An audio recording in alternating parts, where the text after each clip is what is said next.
Welcome to Design Domination, where you'll learn to become a better, more business-savvy designer so you can dominate your competition. Hi, and thanks for tuning in. I'm Colleen Grotzer, and in this episode of Design Domination, I'm joined by Emily Cohen. Stick around to get some brutally honest business advice, including some things that hold creatives back in business, why the solopreneur model is usually unsustainable, misconceptions that designers have about their websites, how to reach out to prospects, and more. This episode is brought to you by my Brand Style Guide template, which will help set you apart from other logo designers, get more respect, command higher rates for your identity work, and save you tons of time. I've charged clients a minimum of $1,000 for a style guide alone. Check it out at creative-boost.com/premiums. A brutally honest consultant, Emily Cohen has been honored to consult and work with many leading design firms across the country. Through these experiences, she has developed, tested, and curated key business insights and strategies that have helped firms become more effective, profitable, and fun to work at. Emily conducts strategic business planning retreats and provides confidential best practice insights and advice on staff, client, and process management strategies. She loves sharing her expertise through speaking engagements, guest posts, her courses on LinkedIn Learning, lynda.com, and Skillshare, her industry activism, and most recently in her new business book for creatives, Brutally Honest, No Bullshit Business Strategies to Evolve Your Creative Business. Emily Cohen is also a fast talker, a designer by degree, an avid reader, a trend spotter, a connector, and her client's advocate. She can be found at emilycohen.com. Welcome to the podcast, Emily. I'm so excited to talk to you today. Thanks for having me. I'm excited to talk to you as well. So I thought we'd start off with some fun, get to know you questions. Okay. Do you have a secret talent? Ooh. Being a nag. I think that would be my secret talent. And maybe it's an overt talent. I don't know. But I don't think I have a secret talent that I know of. When my husband would say that would be my secret talent too.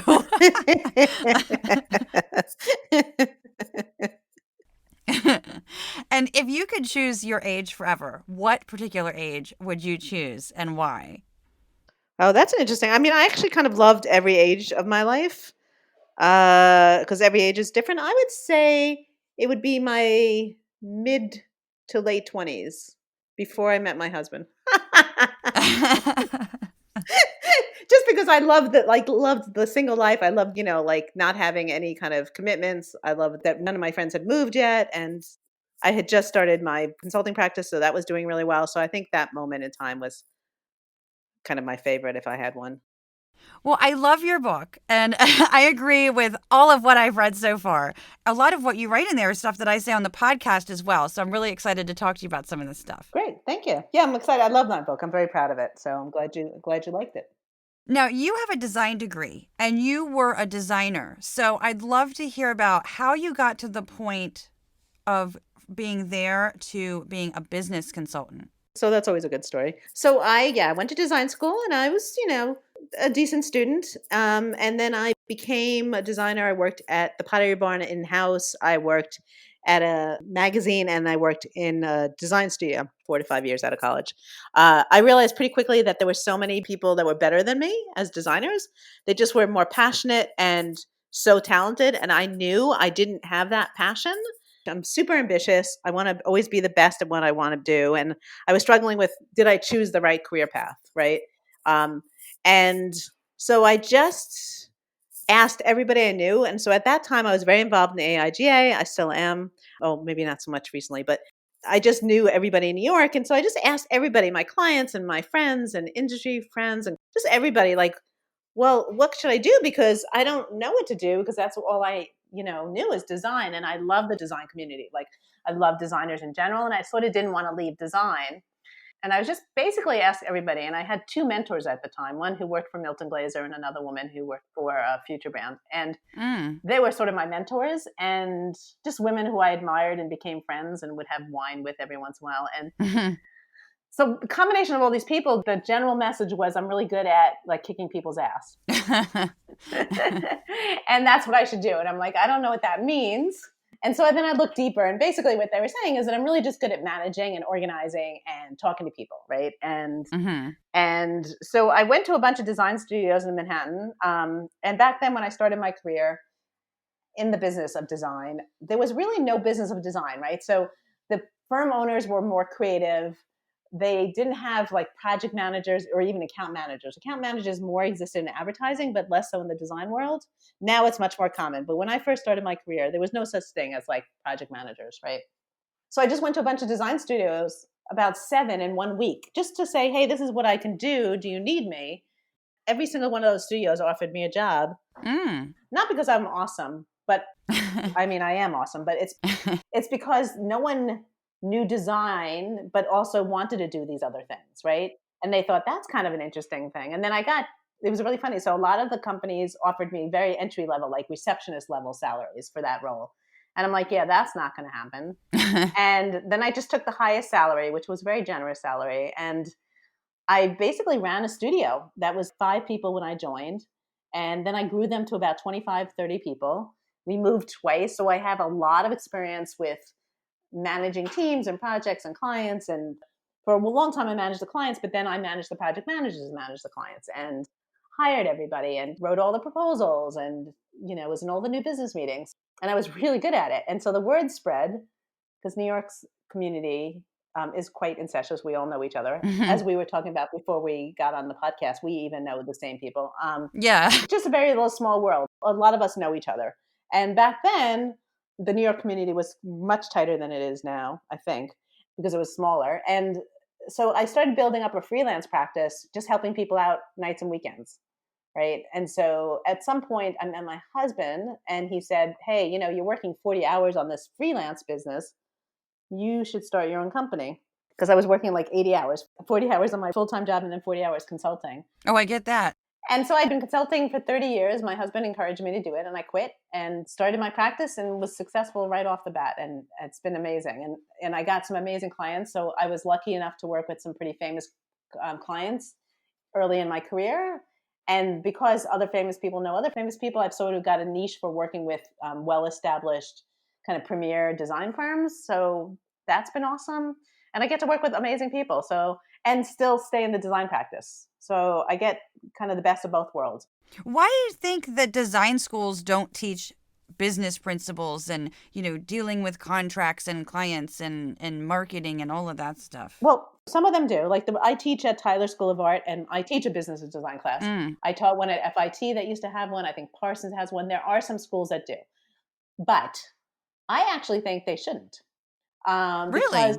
there's so much that they have to learn in school already between the technologies that they have to learn. There's so many more technologies than we had to learn, right? Mm-hmm. And typography, I think that these students are coming out with not even the basic skills sometimes. So I Mm-hmm. think it's a sort of a luxury to have business. I think that's better for the master's programs and where you can learn that in the real world. But I do think there should be an academic requirement. So I think they should have great writing skills and have taken business classes or some sort of academic classes that support the creative. When I went to design school, I also had an academic curriculum. It wasn't all design curriculum, right? Right. So I still came out with understanding of how to write, which is a critical skill. And look, I love teaching my undergraduates, but I'm not sure how much they retain afterwards. And I stay in touch with a lot of them, and they sort of sometimes remember, but the retention is they're young, right? And mostly what they're concerned about is designing really cool stuff. They're not as concerned about the business. So the retention or the stickiness of what I'm giving them is a little overwhelming for them, but they love the class. I think so. I just think there's so much to teach, right? Either you have to start teaching design in 6 years or you have to cut back things because I think there's some core skills that are being lost. Interesting. Yeah. So, what do you think are some of the main things that hold back creatives from really growing their business? And by growing, I don't necessarily mean the number of people, but at least revenue.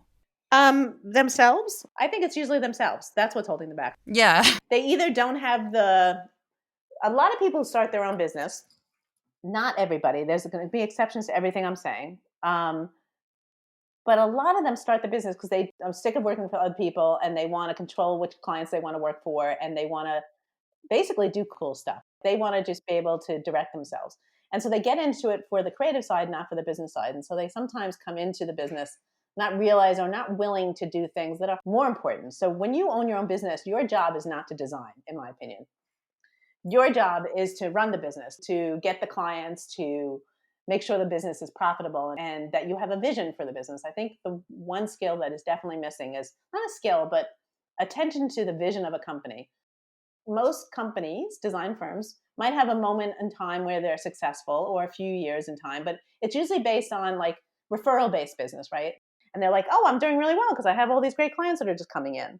But that's not, to me, a sign of a good business unnecessarily, because that you're not in control of the business. You're letting the clients and your relationships control the direction of your business. I Right. think the firms that are more successful are the ones that have the reins of the business, who know exactly who they are and who they want to work for, can say no to the clients that are coming in that maybe aren't quite right for their firm, and also actually go after the clients that they want to work for, not just rely on referrals alone. Like obviously referrals are like 75% to 80% of our new business, but there should be a good 10 to 20% of your time that you spent really trying to reach out to the kind of clients you want to work for, and to kind of direct your own business rather than allowing your clients or even your staff to direct the business.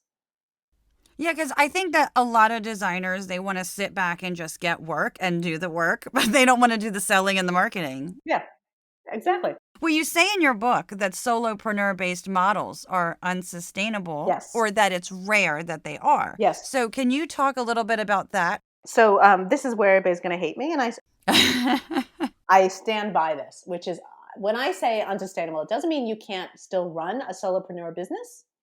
It just at some point you flatline, which means you don't make any more money.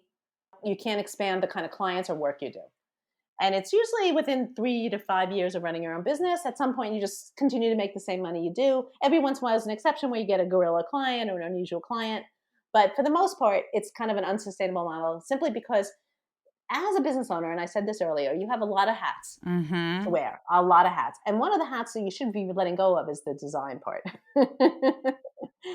Actually hands on design. You can creative direct, but solopreneurs, they are staying solopreneurs because they want to be designers, right?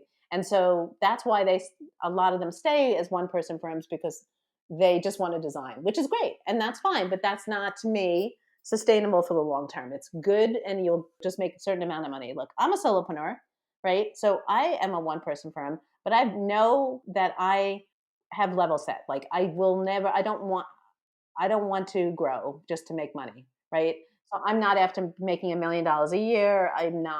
I've chosen that intentionally and that's great, right? So I don't work with solopreneurs for the most part simply because you need staff to help you focus on the parts of the business that really will help you grow, be more profitable, control your business. You need to direct it a little bit. And a lot of times when I work with solopreneurs, and I do make exceptions, but I do work with solopreneurs that are ready to grow, and are committed to growing. And that usually means I ask them that they have to hire one full time person, and it's not usually a contractor or a freelancer, because until you're really ready to do that, you need to get out of the weeds so that you could focus on your business.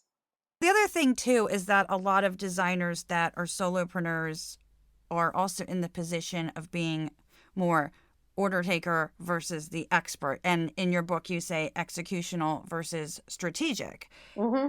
So they're in this reactive position all the time. They're not in a proactive position of approaching clients. And like you said, they're on the receiving end. The work is coming in and they're just taking it. And they don't take a stance and say, here's what I'm going to say no to and here's what I'm going to say yes to. They're taking on work a lot of times that they don't know how to do or they're not good at or that they even hate doing. Right. I think that applies to actually firms of all sizes too, though. It's hard to make global generalizations because there's some solopreneurs that are like at a more strategic level. Um, and that's great. I'm just saying it's not sustainable. So when I talk about execution versus strategic firms, I don't usually ascribe that to a size of a firm because I think there are a lot of firms that are executional. What I mean by executional is, like you said, reactive. They are pretty much request driven. Client says, hey, I need this, you go do it, right? They don't It's usually around kind of churn and burn. It's a lot of quantity over quality. And there's a ton of work in that space. And most of the work out there is in that space, right? And you can make a lot of money that way. And so I think there are firms that are in that model. But if you're in that model, you should do the best you possibly can, right? But then there's strategic firms that are much more like, I don't do the stuff. I'll give you the brand guidelines. I'll give you the strategy, but I'm not going to design the stuff. The stuff you need, you can get somebody else to do. Like, I'm going to create the systems and the strategy and the tools for you to then either do in-house or hire other people to do. The thing is that a lot of people think they're both. They want to be strategists and they want to be executional. And it's hard to do both. And the reason why is that that requires different types of staff, different skills, different kinds of clients, different types of pricing. And so once you, what I tell people is you kind of have to land in one of those two spaces. It's really hard. And there are firms that do it well, both, but they usually struggle. They're much more heavily executional than strategic. They'll do every once in a while like a strategic driven project, but for the most part, they're mostly doing executional. Why do you think so many creatives, whether it's a firm or a solopreneur, why do you think that so many feel the need to be everything to everyone and take on any work or client that comes their way? And, even putting up with bad clients. Yeah. I call that pimping yourself out for the money, which I did for many years. Yeah. Yeah. I think it's because they, first of all, they always see the good in people. They don't pay attention to the red flags that are staring them in the face. Yeah. Because they're so excited about the project or the opportunity or that they Yeah. or that they simply are liked. Creatives are like people and are people pleasers for the most part. Mm-hmm. And so when somebody likes them and wants to work with them, they're just like, oh, they want to work with me. Oh, I'm so happy, Right. So, and saying no is a very hard skill for many creatives. They just don't have that in them. That's a learned skill. And it's also because they don't have a vision. So they don't know how to say no because they don't know when to say no. They don't know what is the right way. So that's those are the things I help my clients define is what their vision is so that they can go after the clients I want and say no more often. I think that's the reason. I think creatives just don't have, and some of them, look, they're desperate for money and they have to pay the bills. And we make decisions based on purely financial decisions. But it's mostly creatives make decisions simply because they're so excited somebody wants to work with them.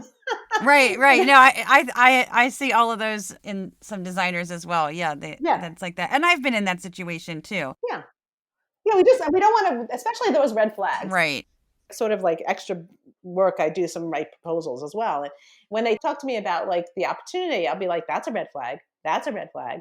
That's a red flag. And they're like, oh, really? I'm like, yeah. Yeah. They don't even see it. They're just like sort of waving it off like as a one-time situation, but it isn't. Oh, yeah. I did that for years. Yes. Yeah. Well, you say in your book, every expert out there, says to specialize. And I agree with that. And, you hear all kinds of objections from creatives about why they shouldn't specialize. Yep. And I thought this was a really funny part in your book because I've said these things myself. I've heard other people say them. So could you get into some of these objections? Yes, I can. So in the book, one of the things I do pretty much in a lot of the chapters is I start every chapter with all the excuses that I hear. Because designers always have excuses. And I hear the same ones every time. And they all think they're so unique and they really aren't. Right. This one especially, because I'm a big believer in specialization, as is every expert. And there's a reason why we all agree on that one thing. But here's what I hear from creatives, and I hear this so much. Like, I'm naturally curious and I always want to learn. Basically, they want to do cool stuff, right? Look, I know designers can design anything they want. They put their heart to, right? I get that. Clients don't get that. And so designers say like they don't want to specialize because they want to have the opportunity to do things that they never did before. But that is not specialization, and that clients don't get. I hear that they don't want to be limited by one particular focus or type of work. They might get bored. They'll be held back. They can't change. They just want to design cool stuff. They want to and can design, like I said, they can design anything. They have a variety of skills, and good design is good design no matter what the deliverable is or who has done it, who it's done for. And all that's true, but clients don't get it. Or they want long-term relationships with clients. So they think clients will consider you for all kinds of great work because they love you and intuitively understand you can do anything, which isn't really true. Right? I think clients, they want to hire you for one thing. So like if they're looking for websites, they don't really think of you. Like if you start designing their website, they might not think you're good in brands. Right. Right? Or if you start executing, like if you just do an email blast as a favor, they're not going to use you for their website because it's a much more strategic project. Clients get kind of really put people in certain boxes. And I think the other thing is what I love about specialization is I think you can always change and do things differently. Like, I think you can always change your specialization, but you should try to take land on a space, because what happens is, and this is why I tell people to specialize mainly, is because they're generalists. And look, 99% of design firms are generalists. No, maybe 95. And they do this because for all those reasons, right? But the problem is they don't do new business. And the reason why they don't go out and get new clients is because they can do anything. So they don't know where to start. If you're specialized, then you know exactly where you start. You start going after the community of people that you're going after, right? So I have a niche. My niche is small to mid-sized design firms that do like really kick-ass work, right? So I don't work with just anybody. I sort of am a design snob, and I work with a firm of like 3-person to 30-person firms. That's my niche, right? Some of my clients only work with professional services like law firms and consultants. I have another client, my favorite specialization, that I just started working with this client, that does anything running. So the 2 owners of the firm are runners. Their passion is running. They used to work in the running space. So their specialization is running. And what that means is they work with retail stores that sell sneakers and running things, right? They work with companies that manufacture like sneakers and things like that. And they work for companies that for races. A lot of their business is around races. So they'll do the graphics for races. And so that's a very unique specialization. But within that, they have 3 different types of target clients. And it's a passion of theirs. And they know everything about racing, and they use the language of racing. And so it's easy to specialize. And then when you specialize, you know who to go after. You travel and you communicate in the same circles as your clients. So like my client that specializes in law firms, right? She is involved in an organization called the Legal Marketing Association, which is exactly where all her prospects gather, right? They're all marketing people within the law space. And those are the people that hire designers. So she's very involved in what's called the LMA, and is very well known. And that's pretty much where all her clients come from, right? So if we know who we are and what kinds of clients we want to work for, then we know the communities they gather in, and we can reach out to them. But if we are generalists, we don't know where to start. We are like, we work with anybody. Then we also have a larger field of competitors, Right. right? So if you're a generalist, you're competing against all those 95% of other firms that are generalists. But if you're a specialist, you're really only competing against other specialists or some generalists. And it's easy to compete against generalists if you're a specialist, because you can talk about how you're specialized and why you're unique. And also, the other thing is you can command higher fees when you're a specialist. Yeah. So there's a lot of benefits that people just try to avoid. And so I'm a big believer in specializing. I think it makes you more memorable too. It's much clearer to clients and prospects like what you're doing or who you're serving. And I think that makes it so much easier for them to, like you said, put you in a box and then remember all of that. Yeah, exactly. And like you said, they're willing to pay more. It's like, think about the general practitioner versus, a heart surgeon or something. Yeah, exactly. Exactly. And, speaking of specializing, in your book, you even say, and I've seen this myself in real life too, that even the copy on most creatives' websites says all the same thing. Oh my God. Yeah. I'm actually collecting these now because I'm doing a 3-hour positioning workshop. And so I've been for the last like months collecting all these generic ones that sound beautiful, but they say nothing, right? There's so many of them out there. And they all sound great and they're crafted beautifully, but they all mean nothing. Like, we build brands that lead and inspire. You know, we are conceptual strategists, visual craftspeople, and creative wordsmiths. We work at the intersection of culture and brands. We live at the intersection of brand purpose and culture. We transform brands from the inside out. Like, they all sound the same. I don't think clients will really understand some of that. No, your website is for your clients, not for you. So designers have a tendency to design beautiful sites that are for designers, but are not for their clients. And then what else do you think they're looking for on the site? To see that you're understanding their problems and using their language, and that you do some kind of good work. I mean, there's people that don't do that great of work and they're still getting tons of clients. Yep. I don't believe your website is a marketing tool. Mm. You shouldn't be getting your business through SEO. I don't really care about SEO. I think that the clients that come through your website are usually unqualified anyway. But that doesn't mean you shouldn't have a good website that supports your new business efforts, because prospects that you've reached out to will definitely still check you out on your social media and on your website. So it should still have messages that reinforce what you're saying to them one-on-one. But it shouldn't be used as a tool. So you shouldn't be using words just to simply get more eyeballs on your site. I don't believe in that. I think it doesn't work.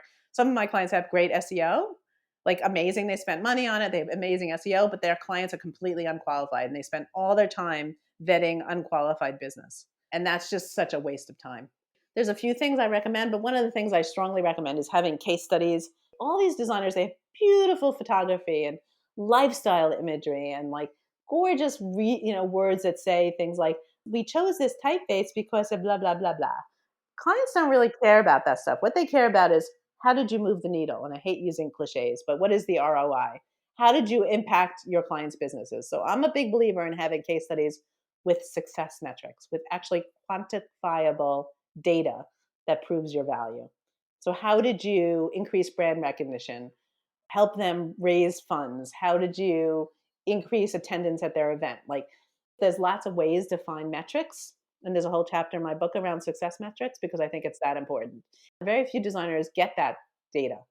They don't ask for it, they're afraid to ask for it, or they never ask for it. And so many design firms don't have that data on their site. And I think clients really, that's what resonates with them. And I'm sorry to tell you this, it's not about doing good work at all. It's about being a good human being and being likable. So the main reason clients choose designers is because they trust them. It's not because they do great work. Because honestly, great work is subjective in a lot of ways. Right. And unless you can prove your value, so it's through metrics, they don't understand it. What they really want to know is, were you referred? That's trust. Did they see you speak? That's trust. Are you an expert in their industry? That's trust, right? So I think as much as your website can reiterate that trust, that you're an expert, that you work with their peers, that you come referred by all these well-known firms and clients. Like, for a while, I worked with Google, and to be honest, they weren't the greatest client. I didn't love working with them, but that name carries weight, right? So then I could say I worked with Google, and everybody's like, ooh. So I think that there are those things that you have to drop names. A lot of people work with clients no one's ever heard of. So sometimes you have to take on a famous client just simply to use their name, even if you don't like the work you're doing for them, right? But I think to me, it's about making sure you communicate messages, why you're a specialization, and how you've improved your clients' businesses. Well, I have found sometimes that clients aren't even tracking some kind of information to provide after the fact. So I guess it's something that you could ask for up front to somehow get a baseline somewhere of something, Yep. and then later on be able to measure the success of it. Yeah, and if you're a strategist and you're a specialist, then you know how to measure those things too and Right. what to measure. So if a client doesn't know, they'll say, I don't know how to measure. Then you, as an advisor, as a strategist, will say, here's how you measure, right? So it's not just asking your clients, which is the first one. I think a lot of us don't even ask clients, like, how do you measure success? I think that's a really important question. Yeah, for And sure. if they say, I don't know, which most clients will, or they'll say, I've never done that, then you, as a specialist, will be able to say, hey, this is how my other clients do it, you know? And they'll be like, oh, that's great. And then that reinforces your message of being an expert, right? And then I always like to ask people when they measure it, because then the when is really important, because you put that in your calendar and you call them on that date and say, hey, we were going to measure, like, I don't know, how many products did you sell, or did you sell, or did you increase attendance at this event? And so I just wanted to check to see how you did. And so it's about following through, which designers often have the worst trouble with because they're so busy fighting fires all day long that they don't spend the time reconnecting with people and checking in on those stories. I hear from designers from time to time that they're afraid to reach out to new clients and prospects until, their website copy is perfected, or they have their case studies up, Oh, yeah. or they have better work, or they have work that's in that particular niche that they're trying to pursue. So I'm wondering if some designers unknowingly, I don't know, unknowingly is the right word, or subconsciously are putting these out as obstacles in front of themselves so they don't have to take the action, Yep. or they're afraid to take action. Yeah. I always joke, this is like a constant thing when I speak to clients, designers, and I ask them, what are they doing for new business? They do those things. They say to me, well, I'm still working on my website. I can't do it until my website's done. And then I'll ask them this question, which is, well, how long have you been working on your website? Oh, 2 years. It's this magic number. Designers take 2 years to develop their website. So for 2 years, they're doing nothing to develop their business. Then they launch their website. And because they've been working on it for 2 years, they're sick of it. And they start all over again, do a new website. So it's kind of a vicious cycle.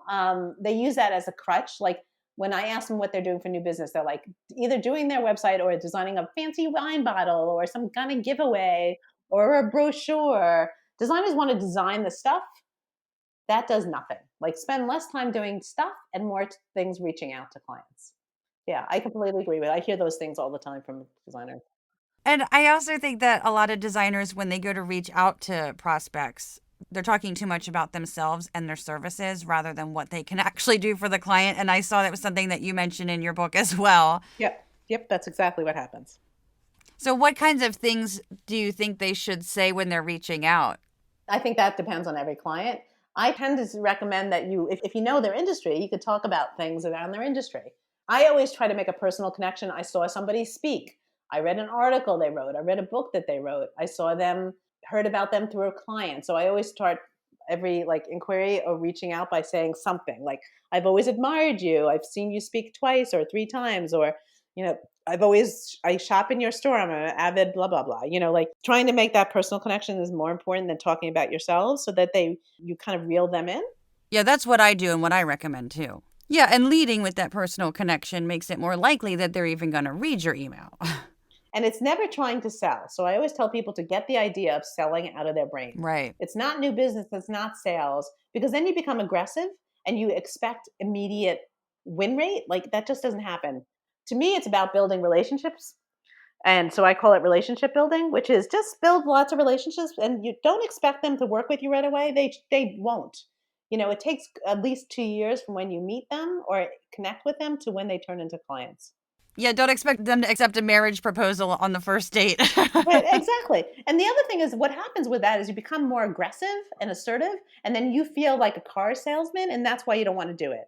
So if you can change your expectations and say, I'm just making friends with people that I have similar interests. It's so much of a different kind of communication Right. and a different reaching out. It completely changes your tone and your expectations. And the prospect doesn't feel like they have to respond to you only when they need new business. You might say something that intrigues them, right? And so they want to respond. So I think it's just about building relationships.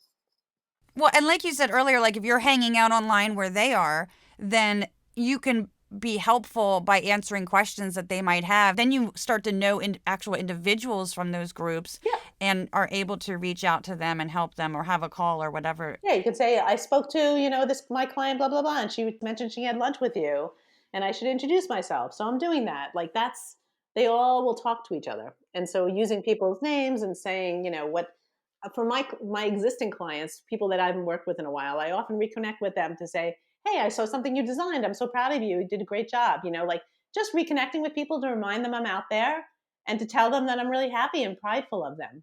So I think it's also recognizing our clients and prospects' achievements. We don't do that enough. I just read your article and I want to let you know I was inspired. It was really interesting. You had some messages that really resonated with me and, I just left inspired. Right. Yeah. Well, we could go on all day about this because there's so much stuff in your book. It's chock full of great insights. Thank you. So let's talk about this book a bit. It is 4 color process plus 5 spot colors. That is like every print designer's dream. Yeah. And it's on Mohawk superfine paper. It has Mm. the flat, binding with the sewn binding. It's just varnished. It's extremely expensive to produce. I designed it specifically. I didn't design it. The design firm Once Future did, but I hired a design firm with the intention of telling them go crazy. Like I want this to be for designers, so I want it to be absolutely a gorgeous object. Designers will not read anything that is just lots of words. So it has information graphics. It has like case studies. It has lots of colored bulleted points. It has a sense of humor. Like it's a book that designers want to read. Well, let's remind everybody where they can find your book. Yeah, so it's not available on Amazon. It's not available in bookstores. It's only available on my site or my publishing site. So it's available through emilycohen.com or booksellersdaughter.com. That's my publishing arm. Because it's so expensive to produce, I can't give the booksellers and Amazon want, 50% discount, and I can't do that. I'd lose a lot of money. Even though I'm not making money from this book, I'm mostly just doing it for fun. So that's where they can get the book. There's a few bookstores, like in New York City, there's the Cooper Hewitt Museum sells it. There's a bookstore in LA that sells it, and there's a bookstore in Toronto that sells it. I really care about our community. And so I personally love to share knowledge with as many people as I can, because a lot of people can't afford to work with me or are not the kind of clients I would work for. And I think what we do impacts our entire industry. So my goal in writing that book, and as a consultant and as somebody that is a speaker in our industry, my goal is to educate people on the best practices so that we position ourselves smartly, we price effectively, and we show that we have value. Because I think a lot of us are not practicing good behaviors, and or are accepting terms or relationships that are just hurting our industry. Yes. I've been on this mission to sort of spread the word that we need to all look at ourselves and not sacrifice who we are and our value simply to make a buck. So true. Well, thanks for coming on, Emily. I really appreciate it. You're welcome. Thanks for having me. This was a lot of fun. It was. Do you want to get more respect and command higher rates? I can help you go from order taker to expert through mentoring, my free guides, and premium resources such as my brand style guide template and website accessibility course. You can find out more at creative-boost.com. You can also join me and other creatives in the Design Domination Facebook group.